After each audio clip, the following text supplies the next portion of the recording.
Welcome to the BumbleKast. I'm your host, Ian Flynn, the Bumble King, and joining me as always is my Bumble co-host, Kyle, JCRB Krause. Ho, ho, ho! It's the week of Christmas, Ian! It sure is, Father Kyle. I mean, Christmas Kyle? Whoa! Kyleness? Hey, I thought you were the one called Daddy, not me. Whoa! This is already off the rails and it's just Monday. Well, I mean, you got me involved, so you have no one to blame but yourself. This is true. Speaking of involving Kyle and it being the holiday week, things are kind of crazy for us. So we're going to make this announcement right here. We normally do our live streams at the end of the month, last Saturday in the month. This year, that happens to fall pretty much at the end of the year. So we're going to do something special. We're going to start our BumbleKast live at midnight for me, and we're going to end it on midnight for Kyle, because time zones are fun. Hey, works out. Yay. Well, maybe we'll start it a tiny bit before your midnight, Ian. Just so we're actually, there for the turnover. And then we'll go a little bit past my midnight because, that would be kind of awkward if we're like, okay, midnight, bye. So join us Saturday, January 31st, a bit before midnight Eastern Standard Time, yes, for BumbleKast Live finale of 2022. Yes, we are bringing in 2023 with the BumbleKast because it never ends. It never ends, Ian. The questions, they just keep coming. Yeah, but I think that's a good way to start off the year, don't you? Yeah, we really should get through some of these questions, I think. We got a lot. Yeah. So we're going to start off with our questions here from our patrons over at patreon.com/BumbleKast, Ko-fi.com/BumbleKast, and our YouTube members. Indeed. And we're starting with the A's, of course, so that means we're starting off with Avalmon or Yukin. If Dr. Eggman has so many abandoned bases that Sonic can keep tabs on them, such as the Pyramid Base, why doesn't the Restoration try taking over those bases so they can have more resources and methods to combat the Eggman Empire? One, the Restoration isn't a military operation. They're not about taking over bases and proactively fighting.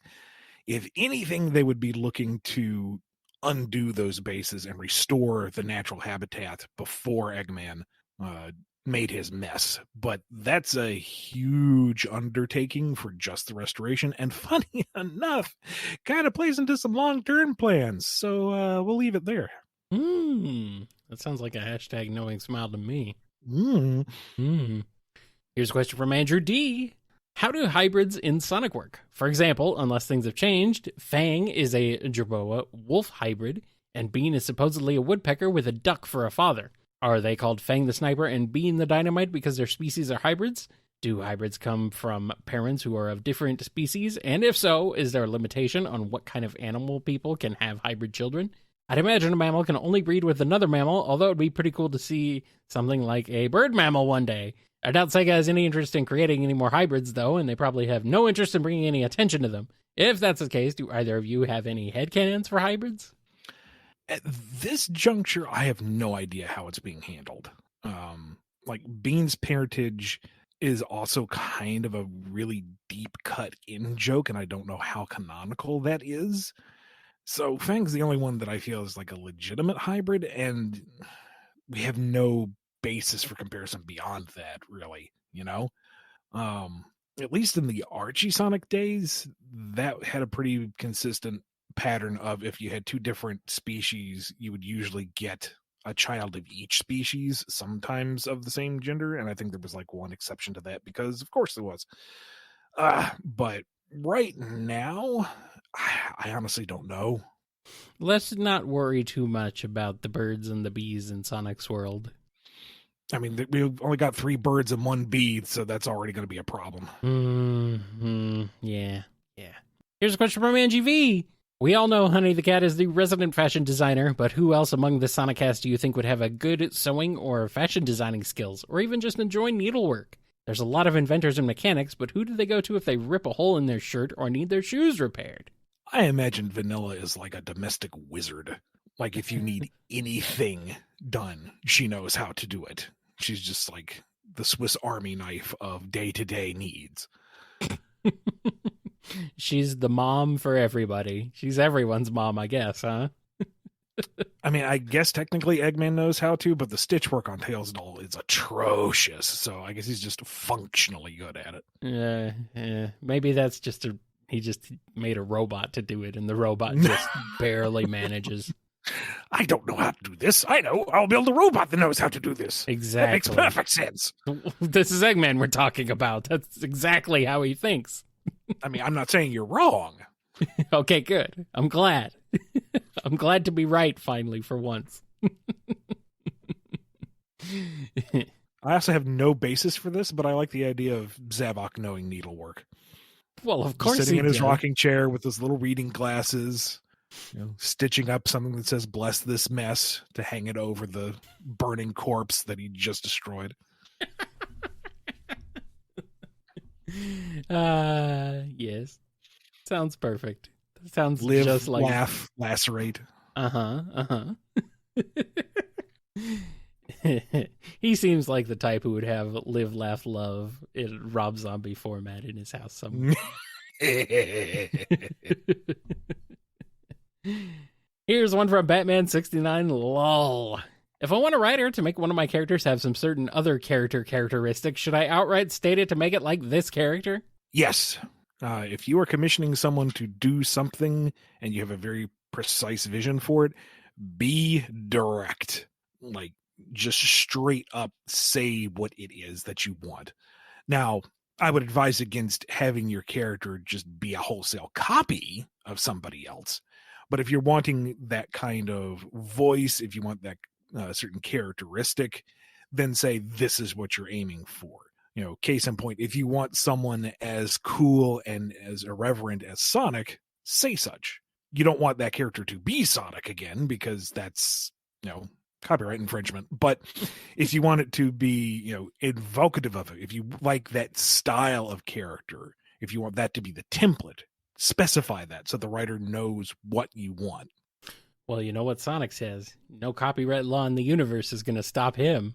That's right. That's right. Here's one from Chaos Sonic 1. Starline gets isekai'd to the world of Pokemon and then works for Giovanni. Then after that failure, he gets isekai'd to the multiverse of Kingdom Hearts under Xehanort. How do these go? And will Starline crack working under how complicated Xehanort's plans are? Well, I mean, if first thing he does when he sees Giovanni, he's probably going to be caught. Like, what is that Pokemon?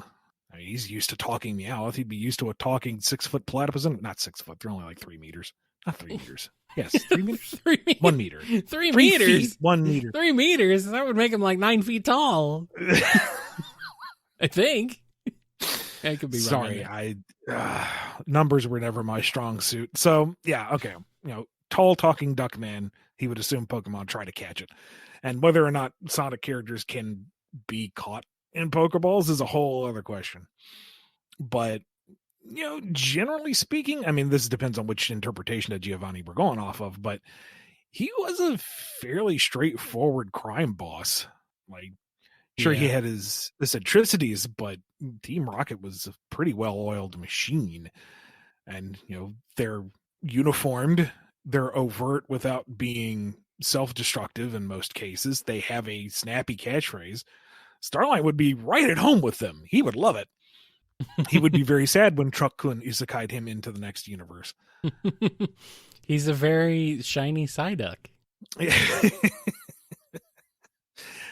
I'm not as familiar with the Kingdom Hearts universe, though, so I don't quite know how well he would interact with Xehanort or which incarnation of Xehanort we're talking about here.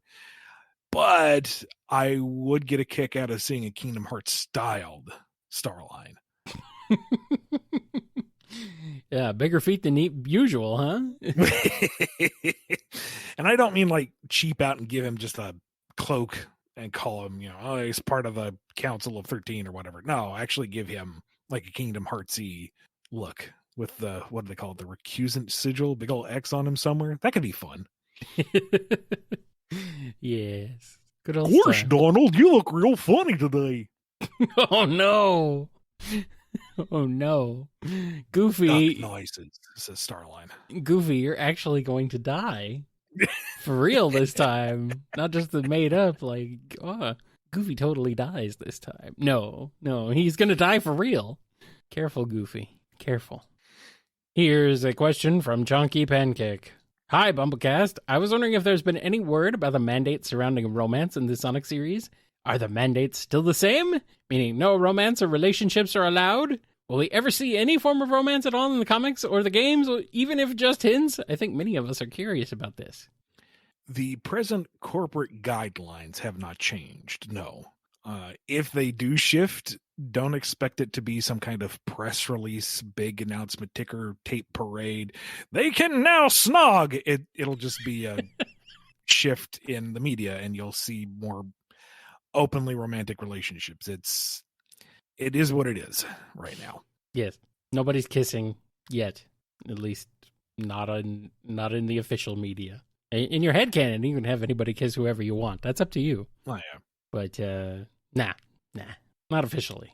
Here's a question from Conga. Can you draw a comparison between Surge and the Dynamo Cage with Gollum and the One Ring? I feel like there are similarities between the two, the feelings of self-worth and obsession that the two have attached to their precious, their split personalities caused by it, and their isolation from the rest of the world. While I hope Surge doesn't ultimately suffer Gollum's fate, do you feel like the two are at least comparable in this regard? Are there any other links you feel could be brought up? This is Lord of the Rings question 2 from me, for whoever's counting. There are parallels you can draw, to be sure, but I think I don't want to say they're surface level, because you do bring up a few good points. I think it's more that Surge is driven by her own feelings of inadequacy and powerlessness, and that's why she's relying so much on the Dynamo Cage. It makes her feel powerful. It makes her feel like she's in control, and that's why she's reliant on it. But it could be any other kind of device. It's more that she wants that feeling of superiority and power. Whereas the One Ring is in and of itself a corruptive force. It has a will of its own, and it affects, Gollum and anyone else it manages to infect, beguile, corrupt. Corrupt is probably the most apt. Welcome to Jurassic Park. Here's my giant thesaurus. So to me, it falls apart just in the virtue of the Dynamo Cage just being a device and the One Ring being a character when you get down to it. But I feel like at that point, I'm just kind of getting nitpicky about it. Yeah. Pedantic. So, I mean, you're not wrong. And if that works for you, that's cool. Pedantic on this show? That never happens. No. He's guest starred at least twice. Oh! I guess. He's a cat, though. He's a cat. This is true. Yeah. Yes. Don't be pedantic about it. No. Okay, fine. We're going to take a quick break, and we'll be back with more on the BumbleKast.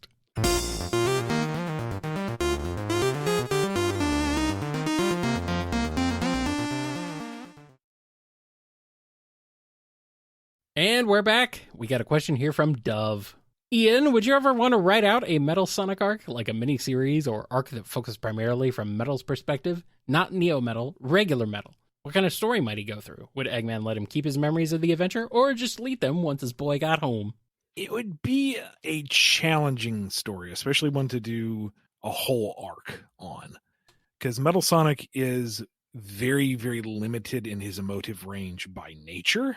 So it could be done, but it would have to be done the right way. I don't know if we could go multiple issues with it, to be honest. Like, okay, for comparison's sake, the annual 2021, I think it was, where there was the Metal Sonic short story, and he's interacting with the metal virus, and there's that moment of realization that he can't be the one true Sonic because he can't be infected. Mm-hmm. That, I feel, is like the pinnacle, the exact way you should tell a Metal Sonic story. I loved it. That kind of set a bar for me. I freaking love that story. I don't know if you can do a whole issue, let alone a whole arc like that. It may be too minimalistic for the audience. General audience. I know some of us who are the hardcore fans would eat it up. I'd read it, but I got to think beyond myself here. There's also the issue where there has been directed that he doesn't have any character or personality, all evidence to the contrary. So that would be kind of an approvals nightmare as it currently stands. It could be done. It would just need a great deal of thought and effort, more so than the other characters. I think it's more than I can just riff off the top of my head, to be sure. You also have the issue that Metal Sonic's sole motivation is to surpass Sonic. So you would have to build something around that we haven't quite seen before. Again, it's doable. It certainly is, but there's a lot of details around it that you would have to take into account. Yes. Also, I have been informed that you are thinking of the 2020 annual, but it's time really past that far. Oh, it's fine because time no longer matters, and it also does not matter. It does not actually matter. Like I mean, the only people who care are the ones who told me that it was 2020. Well, no, thank you for the correction. Yes. I'm joking. Because somebody may not have read it and will go looking for it and say there isn't one here. So we strive for accuracy where we can. Yes. The 30th anniversary was the 2021 annual, so I guess technically, technically. So okay. I think that's where things get confused. So here's a question from Ichigo Laser. So, just got done beating Sonic and the Secret Rings. Beyond hearing the main theme at all times, it had me wondering, is there any way we could bring back Darkspine? I would love to see how the World Rings compare to the Chaos Emeralds and to get more lore on them. I would legit foam at the mouth over this type of story. Seeing Shara again would also be a nice bonus. Sorry to be the bearer of bad news, but I don't think so. The World Rings were intrinsic to the universe of the 1001 Arabian Nights, and I don't think they can leave the context of their book. Neither can Eraser or Shahrar or any of that. I think it's contained in its book. I am inclined to say that Darkspine Sonic is also tied to that. Ergo, he couldn't appear again. But Darkspine was a transformation off of some of the more negative World Rings. So presumably it's just a negative transformation. Maybe that could be a stand-in for the Dark Supersonic people want so badly for whatever reason. I don't know, to be perfectly honest, but I'm 90% sure that all the Secret Ring stuff has been shelved, that it's one and done. Oh, I mean, we could bring back Darkspine. We could bring back the Dark Supersonic from Sonic X. Come on, Ian. There's potential here on all the fronts, you know? Of things that people want for some reason. If we had to choose between the two, I'd want to go with Darkspine first. I suppose. It looks more interesting. It has a defined power set. You could do something with that. Yeah. I don't know, man. What I do know is we have got a question for you from James. Here's one scenario. Sega's decided to do a remake of Sonic X. Oh boy, here we go. And they've asked you, Mr. Flynn man, to help with the penmanship. Would you do it? If so, how would you approach this remake? Which characters of your selection would join the band of heroes or fight against them? And finally, would you rectify Chris and flesh out his character more? So if we're talking like general premise of Sonic X, but kind of do over, sure. That'd be a great paycheck. gimme. I would want, see, here's the thing. This is actually kind of recently topical because I had an opinion on Twitter and that was a bad idea. But I feel like Sonic X Season 1 was the best way to start out. It had the characters interacting and it was just the Sonic characters with, Chris and Grandpa Chuck and some flavor cast. That was fine. That was cool. And I liked that. The flavor of the week monster robot thing was serviceable, for what it was. Don't necessarily need to return to that. So I would say, take the cue from where Sonic is now. Don't worry about the two worlds scenario. It's just Sonic and friends on an adventure. And, Chris is intrinsic to Sonic X. So have him be the audience surrogate as the window into this world as he learns Sonic's world and goes on his adventures. Keep Chris's extended cast to a minimum. Mr. Tanaka and Ella were fine. Grandpa Chuck was the more interesting of them, to be sure. Chris's parents being absent is more of the issue than them actually being present. His network of friends didn't really contribute much outside of that one fun episode with Sonic and, what's the little girl's name? Helen? Yeah. When they're running for the president. That was great. We don't need all that. Keep the circle tight, and otherwise just keep what was the best about Sonic X as a modern Sonic centric series and story and setting, and use that and go forward.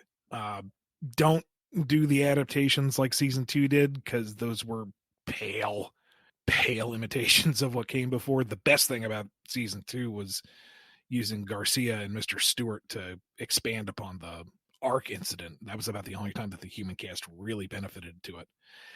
And then once you've had a nice solid 2 seasons of adventures on Sonic's world, then, revisit the Metarex, bring Cosmo in and all that stuff in a little more focused narrative, I guess, a little more on brand. Maybe she lives this time. Let's be crazy. I don't know. Yeah, I'm seeing people want you to replace Chris with Helen. And I mean, that works too. I think you just do that. I mean, Chris specifically is not necessarily intrinsic to Sonic X. You can totally sub in another human character to play a similar role. I feel like he's most recognizable for it, and if you take it as the angle of he's a very sheltered kid who longs to see something outside of the walls of his palatial estate, I suppose that he longs for the kind of adventure that Sonic, lives every day. Mm-hmm.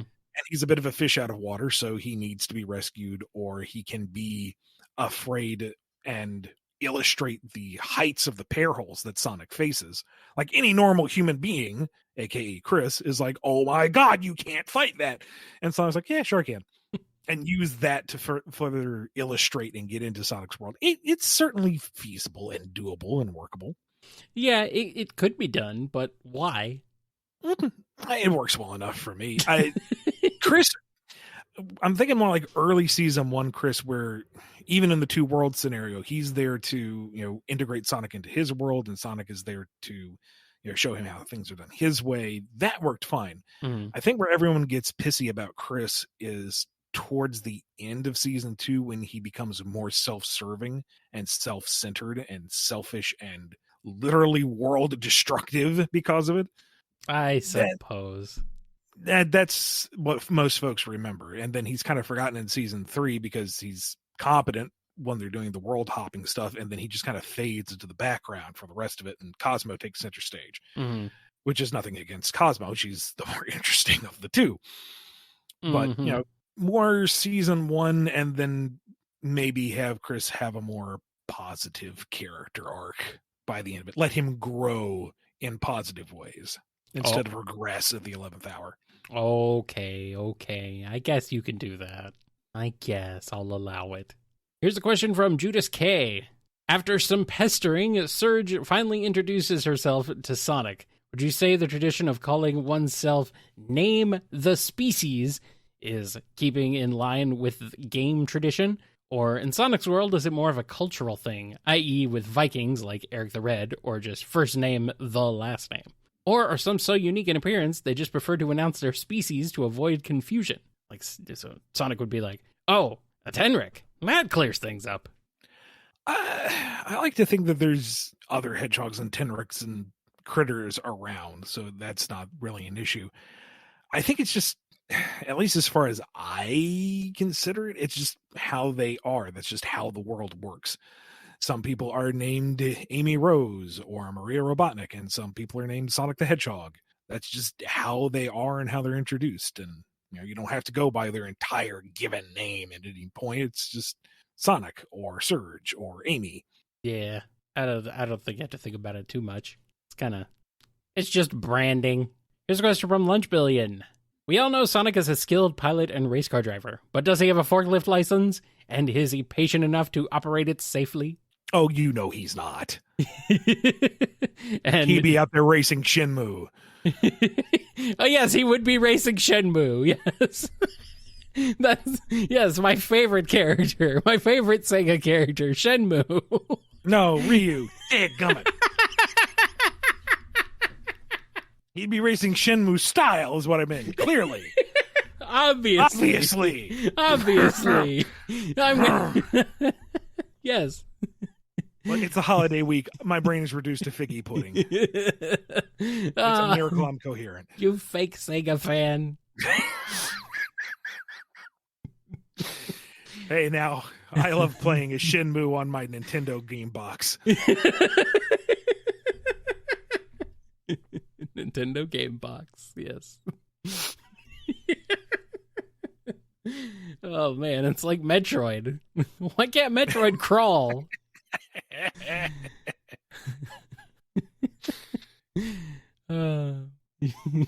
Shenmue 4, starring Shenmue Steve.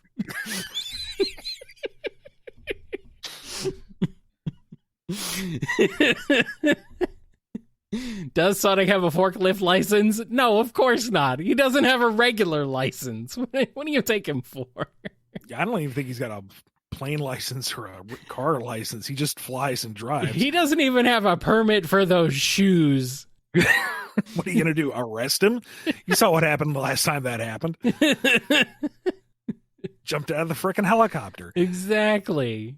Big didn't even try and stop him. All right, and we got one last regular Q&A question from Minder. So something I noticed during Starline's conditioning of Surge is that she doesn't seem to have earrings on. Did Starline pierce her ears after the fact, or were they already pierced and she just wasn't wearing them during the sessions? I think you could rationalize it either way. I mean, if he's trying to initialize electric powers in her, probably not a good idea to have her studded with metal first thing in case something went wrong. Or maybe he was just that creepy a dude and decided that he wanted her aesthetic to include her earrings, so he added them. I will leave that up to headcanon.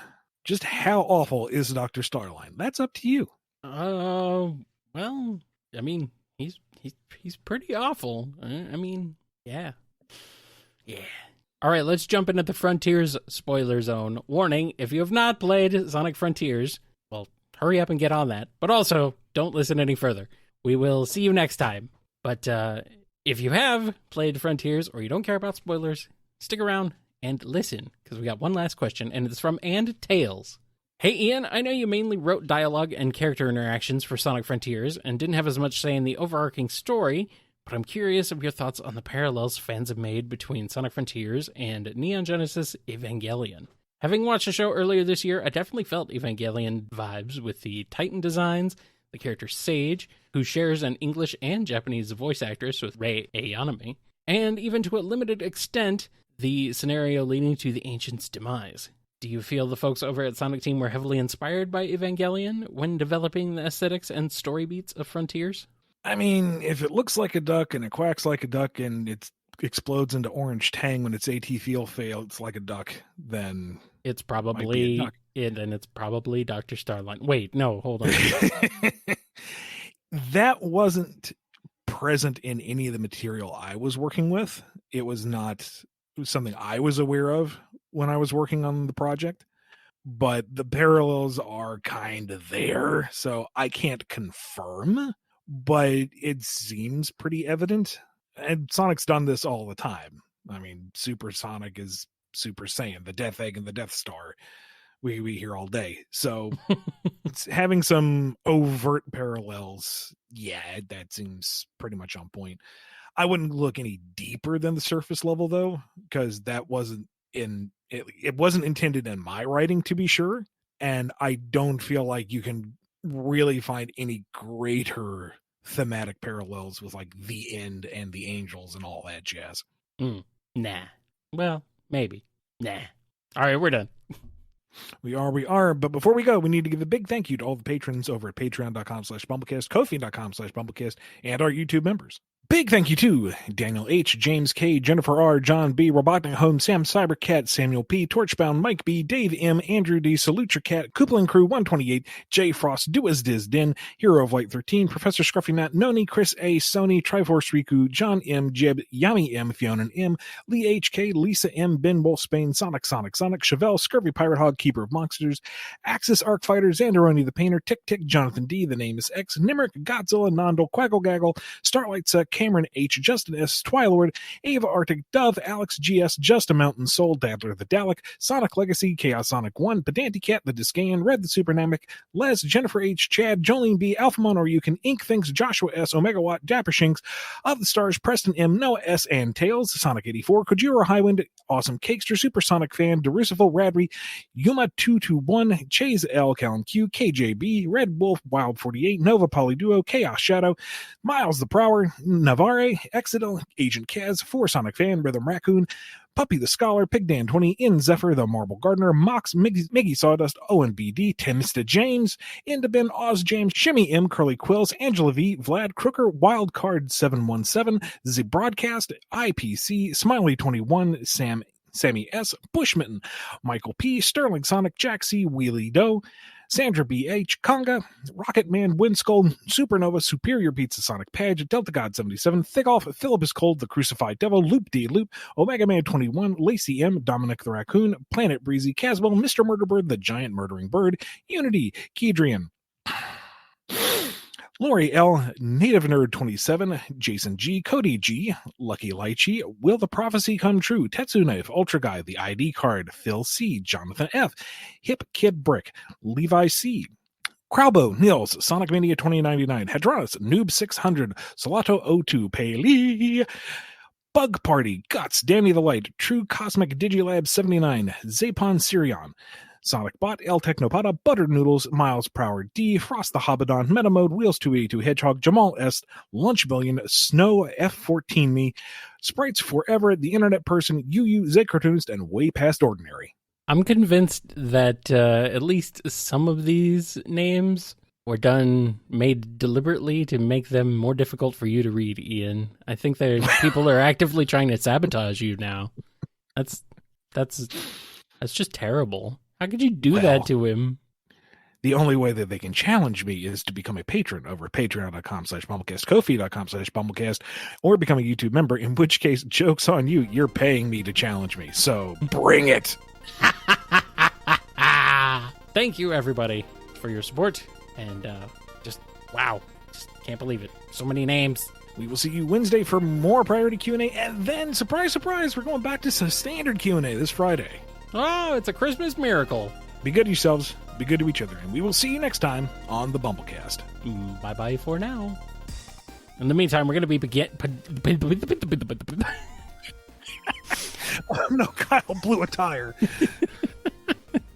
Oh, it's the tire off the gun truck. It just blew up. All right. The chat is a freaking nightmare mess right now. Please, no. All right.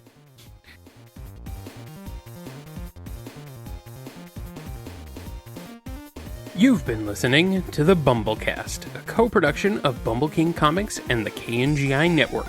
Original theme music composed by Ken Coda Snyder. Remixed intro by T-Lopes. Find out more information, along with podcast feeder links, MP3 downloads, and more at bumbleking.com and kngi.org.